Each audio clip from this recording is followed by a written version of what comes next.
Hola, bienvenidos a nuestro canal de la Vida Verdadera. Nos alegra que estés aquí para escuchar la predicación de la Palabra de Dios y te animamos a seguirnos en nuestras redes sociales para más recursos bíblicos y mantenerte conectado con nosotros. Que estés bien.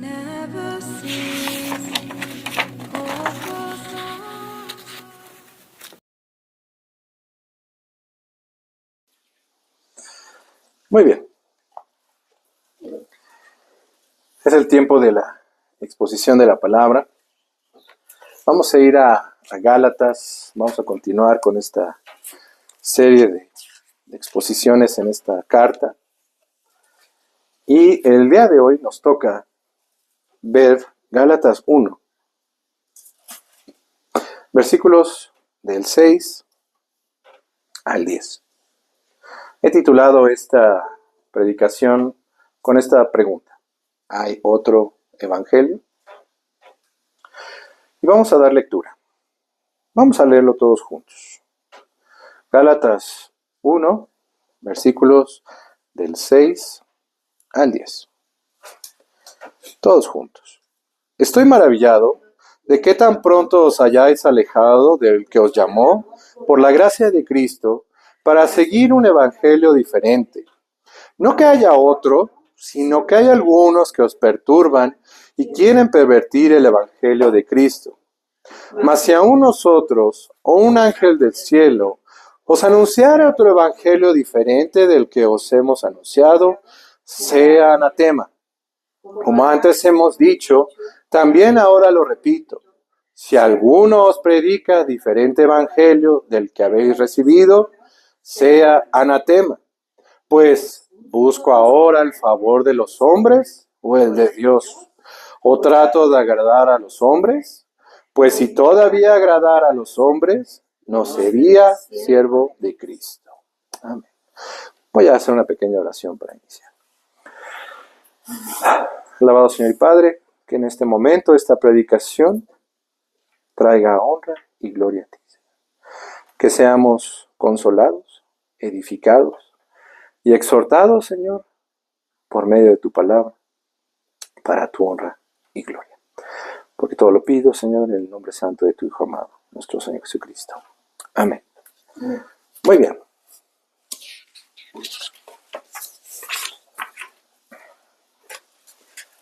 Vamos a hacer una breve recapitulación de lo que vimos el domingo pasado.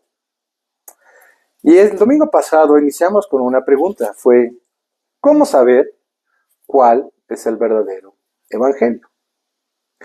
Y aquí vimos que el apóstol Pablo tiene que empezar con esta introducción, en la cual él dice: yo apóstol.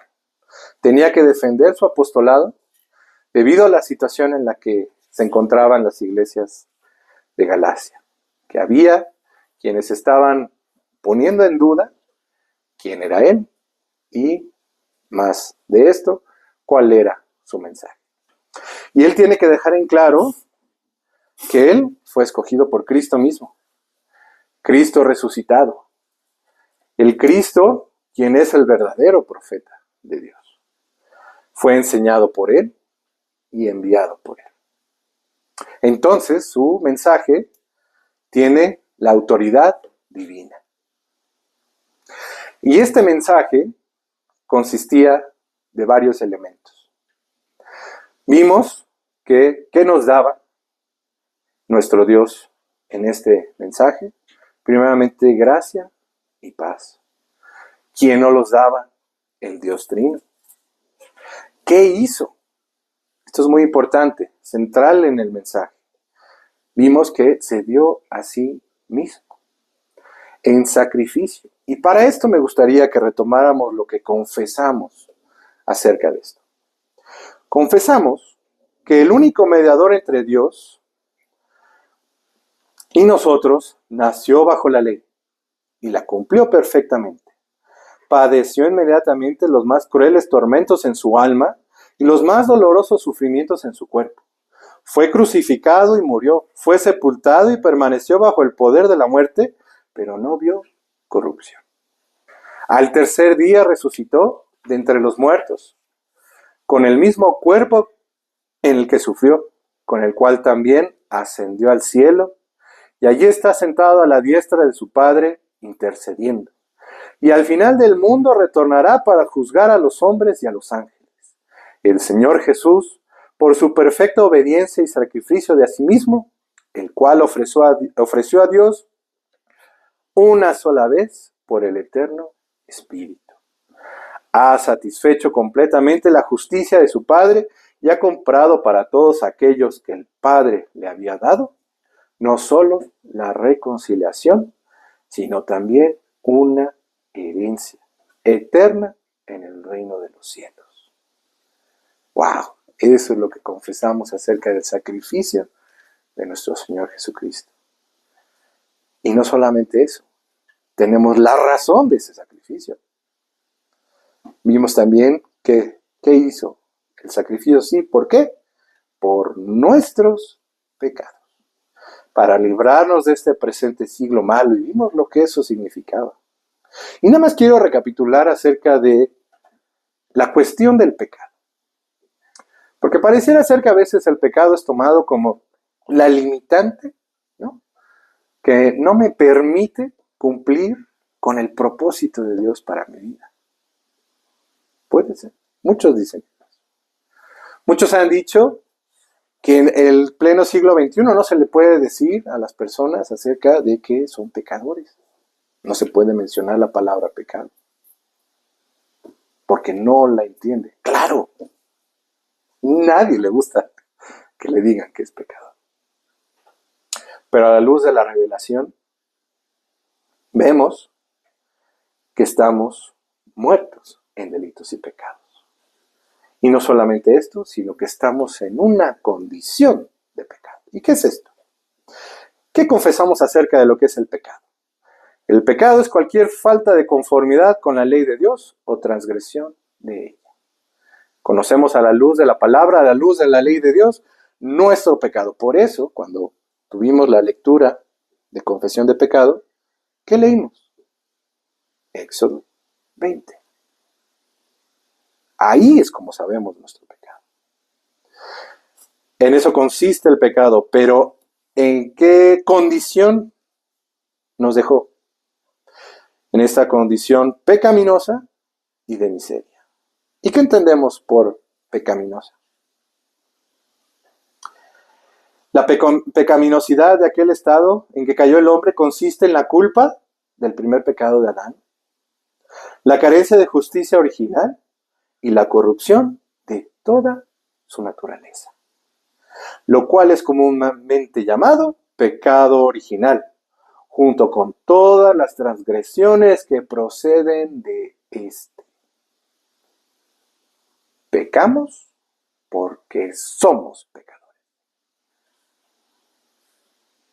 Pecamos porque somos pecadores.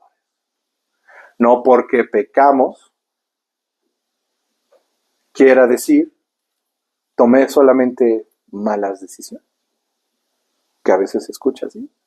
Las malas decisiones que tomé en algún momento. No. Por mi condición de pecador, esta corrupción interna en mente, en cuerpo, cometo pecado. Estoy en esta condición y cometo el pecado. Y no solamente eso.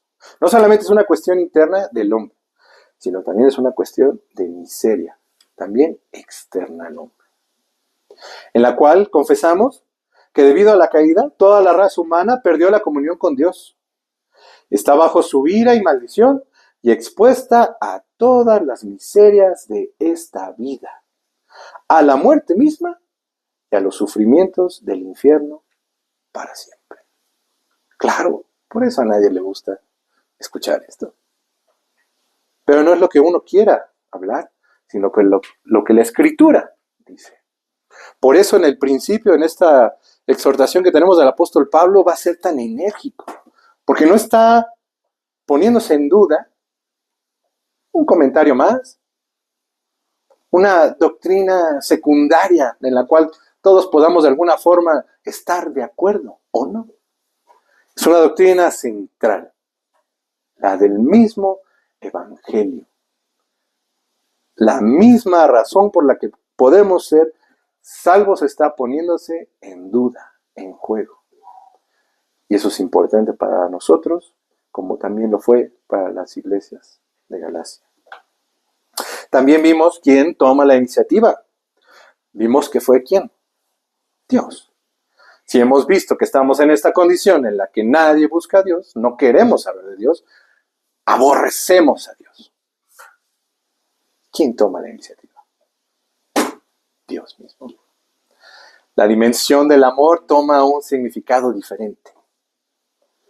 A pesar de, Él nos busca, Él nos salva. Podemos leer en Efesios 1:3. Dice, del 3 al 7, Efesios 1, versículos del 3 al 7. Bendito sea el Dios y Padre de nuestro Señor Jesucristo, que nos bendijo con toda bendición espiritual en los lugares celestiales en Cristo, según nos escogió en Él antes de la fundación del mundo, para que fuésemos santos y sin mancha delante de Él, en amor, habiéndonos predestinado para ser adoptados hijos suyos por medio de Jesucristo, según el puro afecto de su voluntad, para alabanza de la gloria de su gracia, con la cual nos hizo aceptos en el amado, en quien tenemos redención por su sangre, el perdón de pecados según las riquezas de su gracia. Dios nos busca. Dios nos busca, nosotros no. Por eso es tan importante lo que el apóstol Pablo va a defender. Y para tener también dentro del contexto, para que tengamos, pues sí, un panorama más completo, quiero que me acompañen al libro de Hechos de los Apóstoles, y sigan con su mirada esta lectura. ¿Por qué? Es muy importante porque, primeramente, la Escritura se interpreta a sí misma. Entonces, Hechos 13, versículos del 1 al 3. Acompáñame con su vista. Vamos a leer Hechos 13, del 1 al 3, y voy a continuar también del 13 al 52. Es importante porque nos va a dar el panorama de por qué el apóstol Pablo se molesta en tener que decirles a los Gálatas. ¿Por qué? Y vamos a tener esto. La palabra de Dios dice así, Hechos 13. Había entonces en la iglesia que estaba en Antioquía profetas y maestros: Bernabé, Simón, el que se llamaba Níger, Lucio de Cirene, Manaén, el que se había criado junto con Herodes, el tetrarca, y Saulo. Ministrando estos al Señor y ayunando, dijo el Espíritu Santo: apartadme a Bernabé y a Saulo para la obra a que los he llamado. Entonces, habiendo ayunado y orado, les impusieron las manos y los despidieron. Ahí primeramente tenemos ¿quién lo envió? Dios mismo al apóstol Pablo.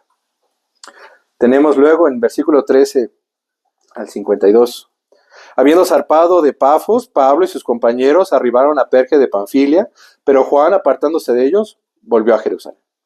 Ellos, pasando de Perge, llegaron a Antioquía de Pisidia y entraron en la sinagoga un día de reposo y se sentaron. Y después de la lectura de la ley de los profetas, los principales de la sinagoga mandaron a decirles: varones hermanos, si tenéis alguna palabra de exhortación para el pueblo, hablad. Entonces Pablo, levantándose, hecha señal de silencio con la mano, dijo: varones israelitas y los que teméis a Dios, oíd. El Dios de este pueblo de Israel escogió a nuestros padres y enalteció al pueblo, siendo ellos extranjeros en tierra de Egipto, y con brazo levantado los sacó de ella. Y por un tiempo como de 40 años los soportó en el desierto, y habiendo destruido 7 naciones en la tierra de Canaán, les dio una herencia, su territorio. Después, como por 450 años, les dio jueces hasta el profeta Samuel. Luego pidieron rey, y Dios les dio a Saúl, hijo de Cis, varón de la tribu de Benjamín, por 40 años. Quitado éste, les levantó por rey a David, de quien dio también testimonio diciendo: he hallado a David, hijo de Isaí, varón conforme a mi corazón, quien hará todo lo que yo quiero. de la descendencia de este, y conforme a la promesa, Dios levantó a Jesús por Salvador a Israel. Antes de su venida, predicó Juan el bautismo de arrepentimiento a todo el pueblo de Israel. Mas cuando Juan terminaba su carrera, dijo: ¿Quién pensáis que soy? No soy yo él, mas he aquí, viene tras mí uno de quien no soy digno de desatar el calzado de los pies. Varones hermanos, hijos del linaje de Abraham, y los que entre vosotros teméis a Dios, a vosotros es enviada la palabra de esta salvación. Porque los habitantes de Jerusalén y sus gobernantes, no conociendo a Jesús ni sus palabras de los profetas que se leen todos los días de reposo, las cumplieron al condenarle. Y sin hallar en él causa digna de muerte, pidieron a Pilato que se le matase. Y habiendo cumplido todas las cosas que de él estaban escritas, quitándolo del madero, lo pusieron en el sepulcro. Mas Dios le levantó de los muertos y se le apareció durante muchos días a los que habían subido juntamente con él de Galilea a Jerusalén, los cuales ahora son sus testigos ante el pueblo. Y nosotros también os anunciamos, presten atención aquí, y nosotros también nos anunciamos el evangelio de aquella promesa hecha a nuestros padres, la cual Dios ha cumplido a los hijos de ellos, a nosotros, resucitando a Jesús, como está escrito también en el Salmo 2, mi hijo eres tú, yo te he engendrado hoy. Y en cuanto a que le levantó de los muertos para nunca más volver a ver corrupción, lo dijo así: os daré las misericordias fieles de David. Por eso dice también en otro salmo: no permitirás que tu santo vea corrupción, porque a la verdad David, habiendo servido a su propia generación según la voluntad de Dios, durmió y fue reunido con sus padres y vio corrupción. Mas aquel a quien Dios levantó no vio corrupción. Presten atención, versículo 38. Sabed pues esto, varones hermanos, que por medio de él se os anuncia perdón de pecados, y de todo aquello de que por la ley de Moisés no pudisteis ser justificados, en él es justificado todo aquel que cree.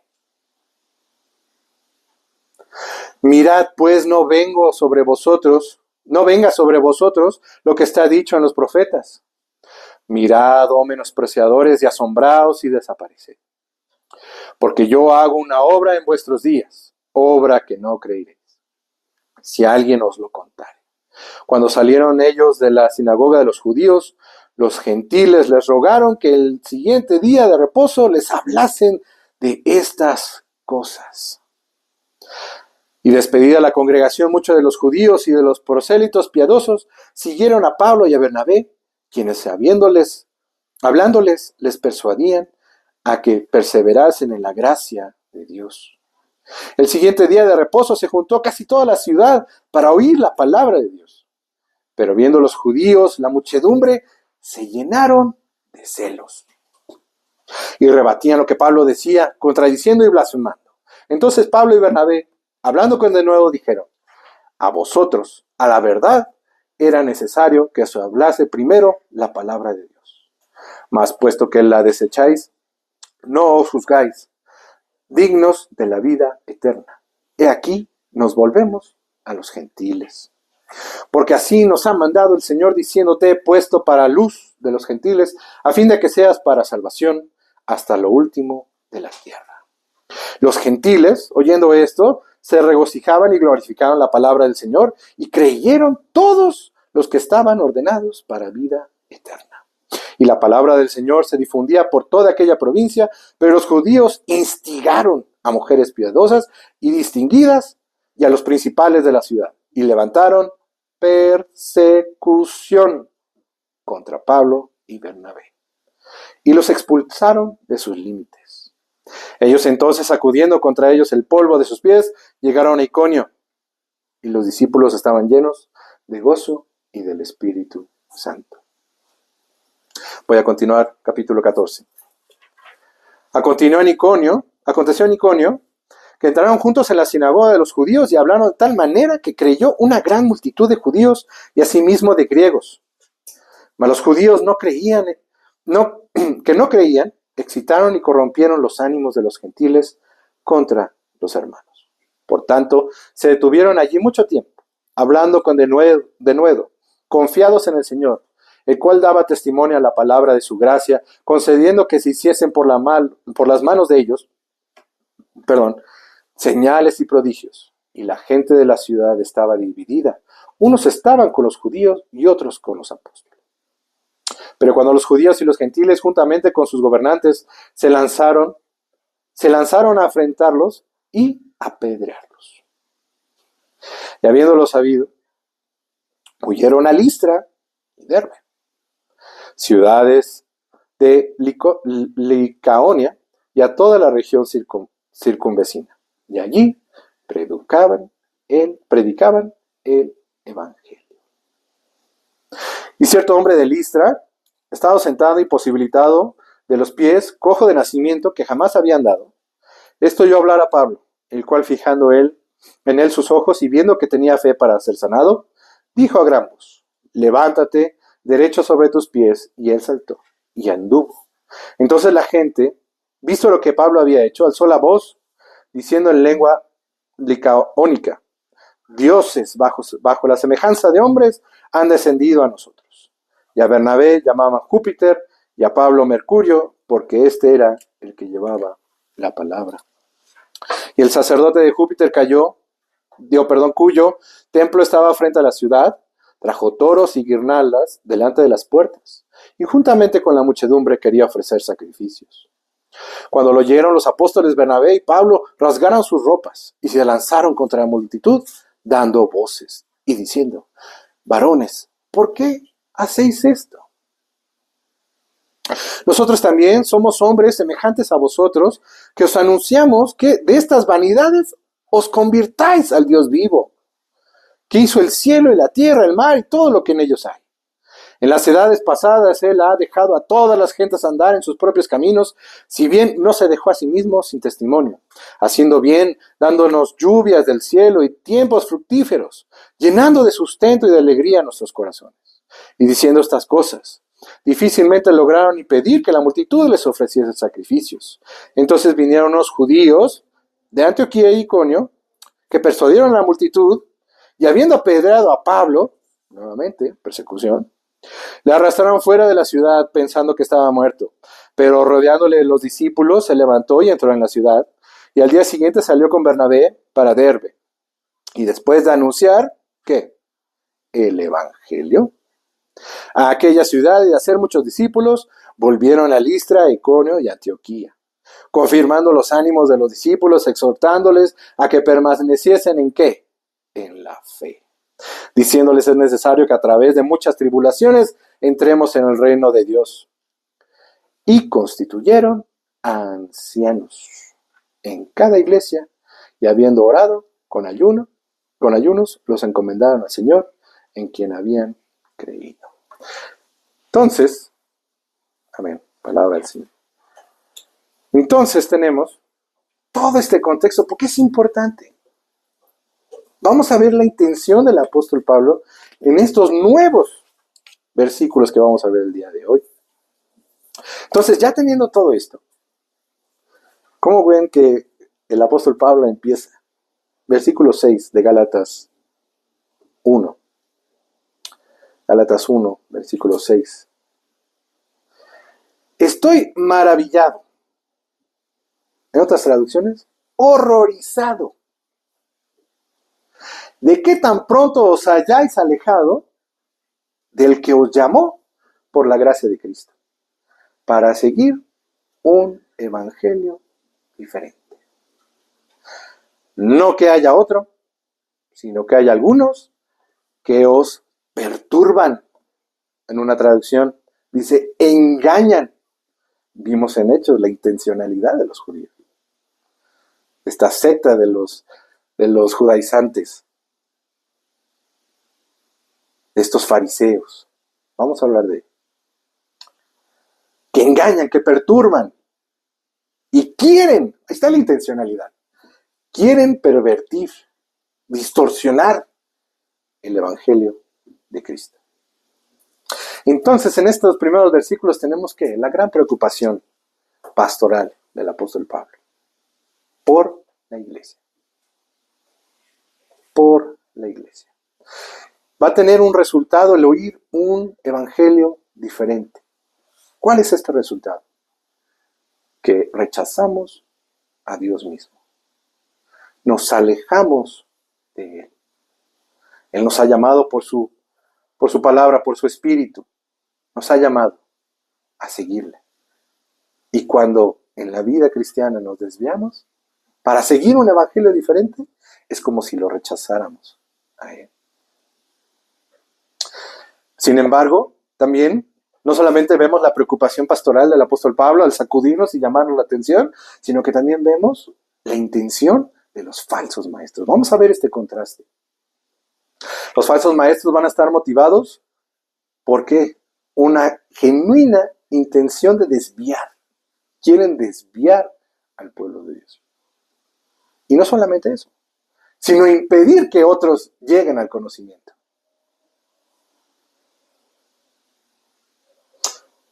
Algo que a mí me llama la atención,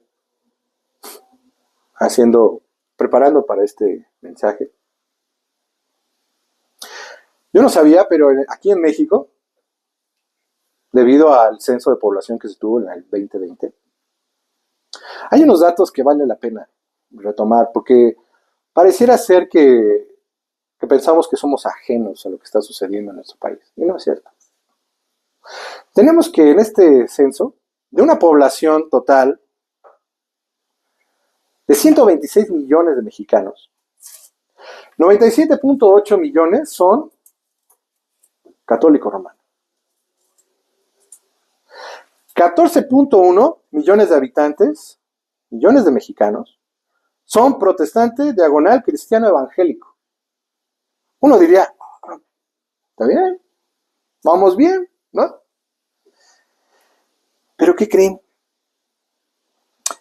Nuestro país nos englutina con diferentes grupos. Y vamos a verlo. Y no solamente esto, sino ¿qué creen? El presbiterianismo cuenta solamente con 428,651 confesantes.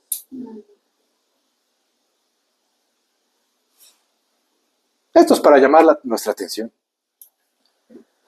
Esto no lo busqué en una página, ahí en un blog. No. Esto es documentación oficial que se puede consultar. Debe de llamar nuestra atención. Debe de llamarnos a la reflexión. Y voy a empezar con el primer grupo. Los católicos romanos. Ustedes sabían que después de la Reforma vino la Contrarreforma. Y hubo unos cánones que establecieron que al día de hoy no han cambiado. Y yo quiero que lo tengamos en mente porque no quiero decir con esto de que salgamos a las calles y empecemos a agarrar a bibliazos a todo el mundo y se tenga un espíritu combatiente en el mal sentido de la palabra. No. No se trata de eso. Sino que nos debe llevar realmente, como el apóstol Pablo llamó a los Gálatas, a decirles que estaba horrorizado. Así también a nosotros. Ustedes saben que en el Concilio de Trento, en el tema de la justificación, en los cuales ellos declaran anatema, y vamos a hablar acerca de lo que es anatema, dice, en el canon 9, acerca del tema de la justificación. Si alguno dijere que el pecador se justifica con solo la fe, Pablo ya dijo, solo por fe. Pero bueno, tengan eso en mente. Si alguno dijere que el pecador se justifica con solo la fe, entendiendo que no se requiere otra cosa alguna que coopere a conseguir la gracia de la justificación y que de ningún modo es necesario que se prepare y disponga con el movimiento de su voluntad, sea excomulgado, sea anatema. Para los que creen que los católicos romanos y los protestantes creemos lo mismo, no es cierto. No solamente se basa en que no le adoramos a las imágenes. No adoramos a María. Olvídense de eso. El tema central de la Reforma protestante fue el tema de autoridad y de cómo un hombre es justo delante de Dios. Y eso sigue hasta el día de hoy. Canon 11.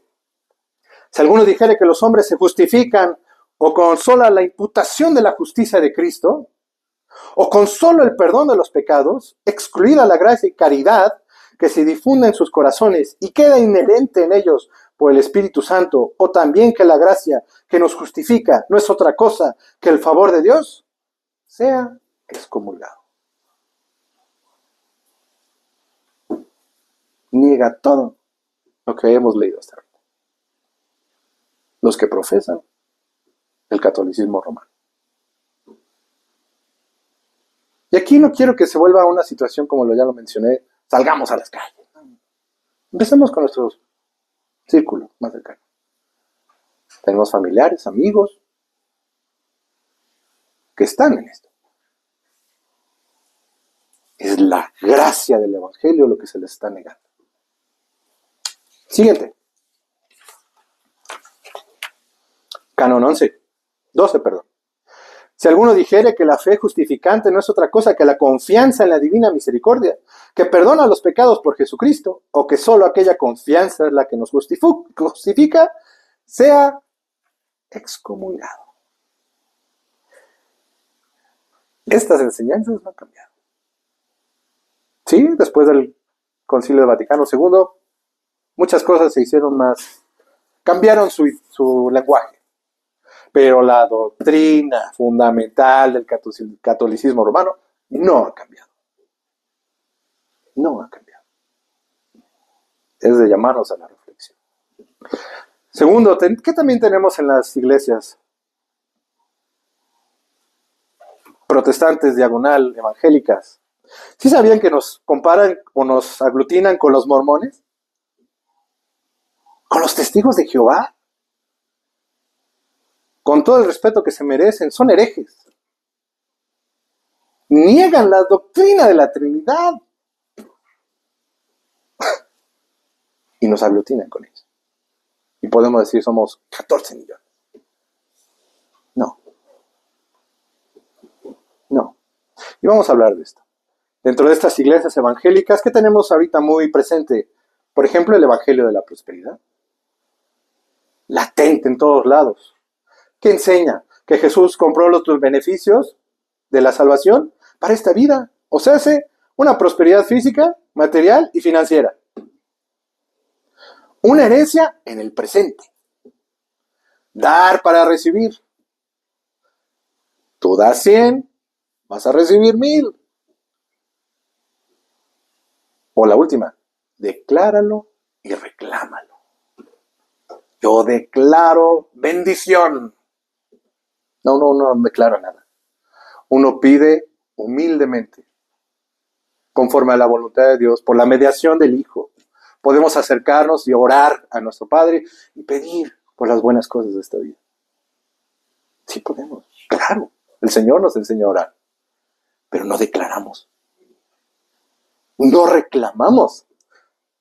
El poder no está en nuestras palabras, el poder está en Dios, no en nosotros. Tenemos otros dentro de este cristianismo evangélico a los que se denominarían un deísmo. ¿Qué es esto? Primeramente que ellos creen que sí hay un ser supremo, pero lo han escuchado que dicen ser, es como el gran relojero, ¿no? Puso a andar el mundo y le soltó. Se echó para atrás. Y él no interviene en las situaciones del mundo. Pero hay un Dios. Por eso están negando que la divinidad de Cristo. Están negando que la Trinidad. La suerte, claro. ¿Qué también dicen? El adorar a Dios, nada más básicamente se resume en ser bueno con los demás. Un ejemplo de moralidad. Seamos buenos. El más alto propósito del hombre es ser feliz. Y mediante esta felicidad viene a ser el moralmente bueno. ¿Y qué sucede con el fin? ¿No? Ellos dicen, sí, vamos a morir, pero la gente buena va a ir al cielo. Se muere, fue bueno, va al cielo. Ya leímos la ley. Ya dijimos qué es lo que confesamos conforme a la Escritura, que es el pecado. falso evangelio. Falso evangelio. Pero también tenemos, dentro de algunas iglesias protestantes reformadas históricas, un legalismo. Pero hemos traducido el legalismo a, es que, pues debes de, por ejemplo, las señoritas, las mujeres, tener falda nada más. Los hombres deben de siempre venir de corbata y de saco. Los niños no pueden hablar en el culto. Tienes que. Pero el legalismo, y sí, de alguna forma, esto se ha aplicado y es muy dañino a las iglesias. Pero el legalismo correctamente entendido es lo que estamos viendo y vamos a ver en Gálatas, lo que estaban haciendo los judaizantes. Sí, tú eres justificado por la fe, pero tienes que ser. Cosa que hace que el catolicismo romano. Tienes que cumplir esto. Eso es legalismo. Como soy justo delante de Dios, no solamente por la fe, sino tengo que añadir algo. Eso es legalismo. Pero también tenemos el antinomianismo. Es nada de ley. Eso ya quedó atrás. No. Ahora, Dios requiere que guiemos nuestra vida conforme a los mandamientos. ¿Y dónde están los mandamientos? Sorpresa, resumidos en dónde? Lo leímos, los 10 mandamientos. Eso es lo que creemos, eso es lo que confesamos. Pero aparte nuestro Señor Jesucristo dijo que si me amáis, guardad mis mandamientos. ¿En qué se cumple la ley? En el amor. Pero no un amor nada más sentimental y buenas acciones, sí, pero ¿conforme a qué? A la ley. Las buenas obras, lo vamos a ver en un momento, más adelante. ¿Las obras son qué? Conforme a la ley. Sí, o sea, sí hay que reflexionar sobre esto. No solamente eso, como les comenté, sino nos equiparan con los mormones. ¿Qué pasó con estos mormones? ¿Ellos qué? ¿Qué fue? Una persona, un hombre llamado Joseph Smith, en inglés, recibió una revelación de un ángel. Ahorita lo vamos a ver en el versículo que nos viene. Sí, uno diría, ¿cómo? Hoy en día tenemos gente que dice, ¿me habló Dios? Un ángel me dijo. Recibí revelación directa. Otros dicen, ya ojo con esto, canalizo un mensaje. Hay que tener cuidado, porque eso está muy presente en nuestros días. Muy presente en nuestros días. Entonces este hombre recibe una revelación, se le aparece este ángel, Moroni, y le da unas planchas de oro, las cuales él después interpreta a través de unos objetos mágicos y obtiene la revelación ya escrita. Y no solamente esto, sino que sus propios profetas el día de hoy reciben todavía esta revelación y es continua. Y no solamente esto, ¿saben qué es lo más? Híjole, me llama la atención, la verdad, porque ¿qué creen ellos? Que los hombres se hacen dioses. El ser humano llega a ser Dios.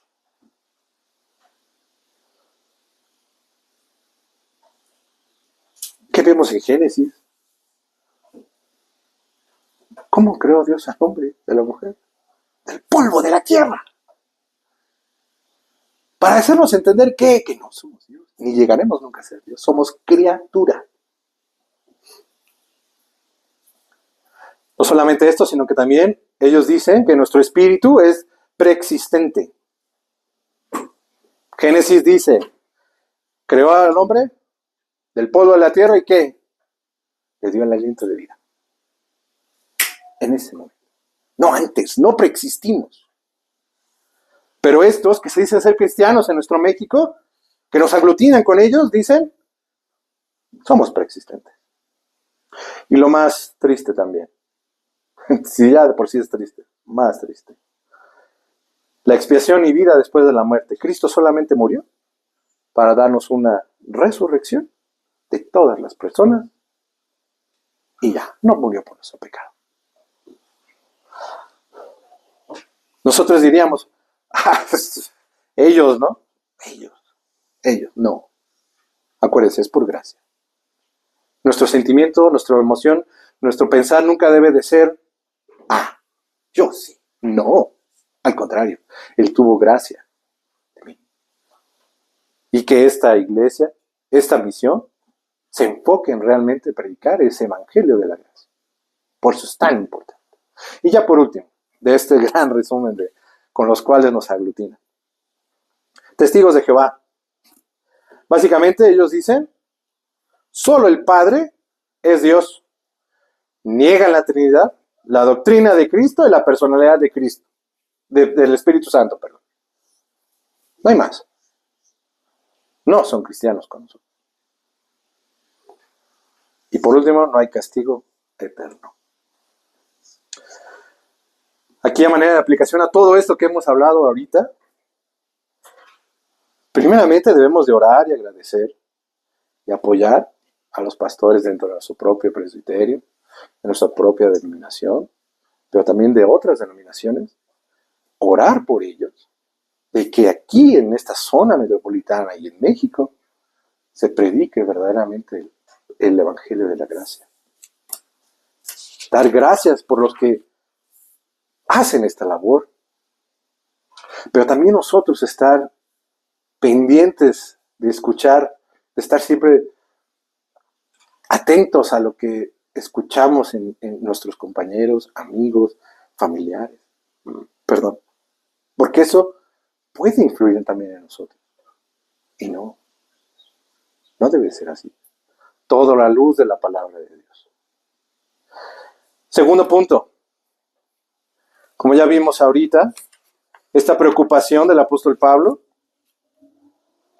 va a tener una advertencia a estos falsos maestros. Versículo 8 de Gálatas. Gálatas 1. Versículo 8. Mas si aún nosotros, o sea, los apóstoles, se está incluyendo a él mismo, o un ángel del cielo os anunciare otro evangelio, diferente del que os hemos anunciado, sea anatema.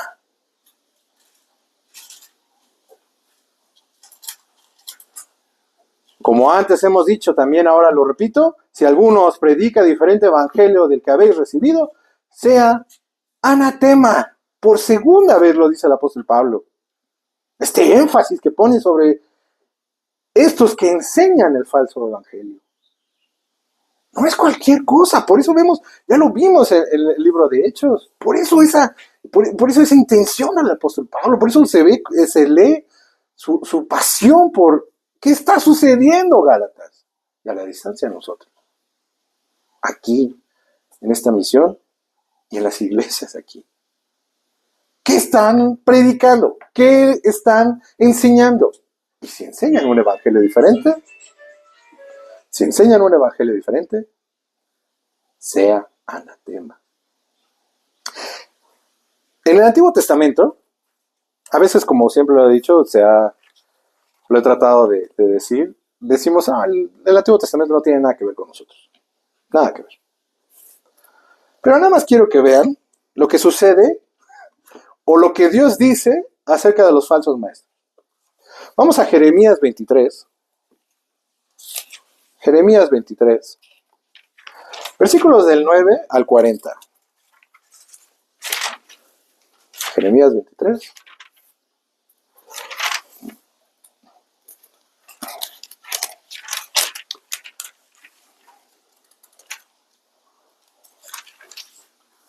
Del 9 al 40.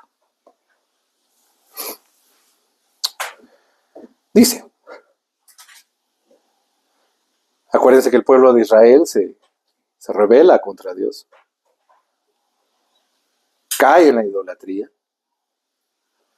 y dice, a causa de los profetas, mi corazón está quebrantado dentro de mí, todos mis huesos tiemblan, estoy como un ebrio, y como hombre a quien dominó el vino delante de Jehová y delante de sus santas palabras. Porque la tierra está llena de adúlteros, a causa de la maldición de la tierra está desierta. Los pastizales del desierto se secaron, la carrera de ellos fue mala, y su valentía no es recta. Porque tanto el profeta como el sacerdote son impíos. Aún en mi casa hallé su maldad, dice Jehová. Por tanto su camino será como resbaladeros en oscuridad. serán empujados y caerán en él, porque yo traeré mal sobre ellos en el año de su castigo, dice Jehová. En los profetas de Samaria he visto desatinos, profetizaban en nombre de Baal e hicieron errar a mi pueblo de Israel. Y en los profetas de Jerusalén he visto torpezas, cometían adulterios y andaban en mentiras y fortalecían las manos de los malos, para que ninguno se convirtiese de su maldad. Me fueron todos ellos como Sodoma y sus moradores como Gomorra. Por tanto, así ha dicho Jehová de los ejércitos contra aquellos profetas. He aquí que yo les hago comer ajenjos y les haré beber agua de hiel. Porque de los profetas de Jerusalén salió la hipocresía sobre toda la tierra. Así ha dicho Jehová de los ejércitos, no escuchéis las palabras de los profetas que os profetizan, os alimentan con vanas esperanzas. ¿No habla a nuestros días también? Hablan visión de su propio corazón, no de la boca de Jehová. Dicen atrevidamente a los que me irritan, Jehová dijo, paz tendréis, y a cualquiera que ande tras la obstinación de su corazón, dicen, no vendrá mal sobre vosotros. Porque ¿quién estuvo en el secreto de Jehová y vio y oyó su palabra? ¿Quién estuvo atento a sus palabras y la oyó? He aquí que la tempestad de Jehová saldrá con furor, y la tempestad que está preparada caerá sobre la cabeza de los malos. No se apartará el furor de Jehová hasta que lo haya hecho y hasta que haya cumplido los pensamientos de su corazón. En los postreros días lo entenderéis cumplidamente. No envié yo a aquellos profetas, pero ellos corrían. Yo no les hablé, mas ellos profetizaban. Pero si ellos hubieran estado en mi secreto, habrían hecho oír mis palabras a mi pueblo y lo habrían hecho volver de su mal camino y de la maldad de sus obras. ¿Soy yo Dios de cerca solamente, dice Jehová, y no Dios desde muy lejos? ¿Se ocultará alguno, dice Jehová, en escondrijos que yo no lo vea? ¿No lleno yo, dice Jehová, el cielo y la tierra? Yo he oído lo que aquellos profetas dijeron, profetizando mentira en mi nombre, diciendo soñé. ¿Hasta cuándo estará esto en el corazón de los profetas que profetizan mentira y que profetizan el engaño de su corazón? ¿No piensan como hacen que mi pueblo se olvide de mi nombre con sus sueños?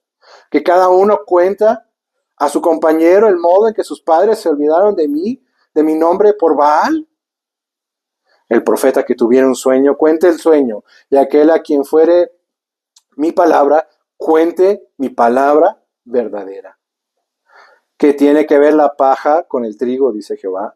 ¿No es mi palabra como fuego? Dice Jehová. Y como martillo que quebranta la piedra. Por tanto, aquí yo estoy contra los profetas, dice Jehová, que hurtan mis palabras, cada uno de su más cercano. Dice Jehová, aquí yo estoy contra los profetas que endulzan sus lenguas y dicen, él ha dicho. 2 veces ahí. He aquí dice Jehová, yo estoy contra los que profetizan sueños mentirosos y los cuentan y hacen errar a mi pueblo con sus mentiras y con sus lisonjas, y yo no los envié ni los mandé. Y ningún provecho hicieron a este pueblo, dice Jehová. Y cuando te preguntare este pueblo o el profeta o el sacerdote diciendo, ¿cuál es la profecía de Jehová? Les dirás, esta es la profecía. Os dejaré, ha dicho Jehová. Y al profeta, al sacerdote o al pueblo que dijere profecía de Jehová, yo enviaré castigo sobre tal hombre y sobre su casa. Así diréis cada cual a su compañero y cada cual a su hermano, ¿qué ha respondido Jehová y qué habló Jehová? Y nunca más os vendrá a la memoria decir profecía de Jehová, porque la palabra de cada uno le será por profecía, pues pervertisteis las palabras del Dios viviente, de Jehová de los ejércitos, Dios nuestro. Así dirás al profeta, ¿qué te respondió Jehová y qué habló Jehová? Mas si dijeres profecía de Jehová, por eso Jehová dice así, porque dijisteis esta palabra, profecía de Jehová, habiendo yo enviado a deciros, no digáis profecía de Jehová. Por tanto, he aquí yo os echaré en olvido y arrancaré de mi presencia a vosotros y a la ciudad que di a vosotros y a vuestros padres, y pondré sobre vosotros afrenta perpetua y eterna confusión que nunca borrará el olvido. Nuestro Dios no cambia, es el mismo ayer, hoy y siempre. Esta es una llamada de atención a nosotros, aquí, pero también a las demás iglesias, a regresar realmente al verdadero evangelio de la gracia. Porque también podemos ser piedra de tropiezo a otros.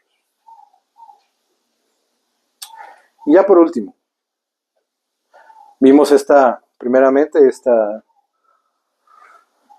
necesidad del apóstol Pablo de llamar la atención, pero este cuidado pastoral que tiene, no lo hace de un corazón, pues por así decirlo, hipócrita. No, hay una verdadera necesidad de llamarle la atención, pero por amor, que no se desvíen, porque vimos en Hechos todo lo que él padeció. Pero también vimos ahorita la advertencia que hay sobre estos falsos maestros, a los que predican un falso evangelio. Y la motivación del apóstol Pablo de ser tan enérgico, de ser tan duro, dirían algunos, es que tus palabras son algo duras.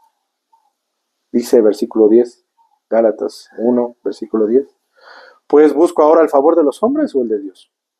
¿O trato de agradar a los hombres? Pues si todavía agradara a los hombres, no sería siervo de Cristo. Sí, un falso evangelio, ¿qué busca primeramente? Agradar al hombre. Claro. ¿A quién, como dijimos al principio, a quién le gusta? Nadie. El evangelio confronta, pero llama a tomar una decisión.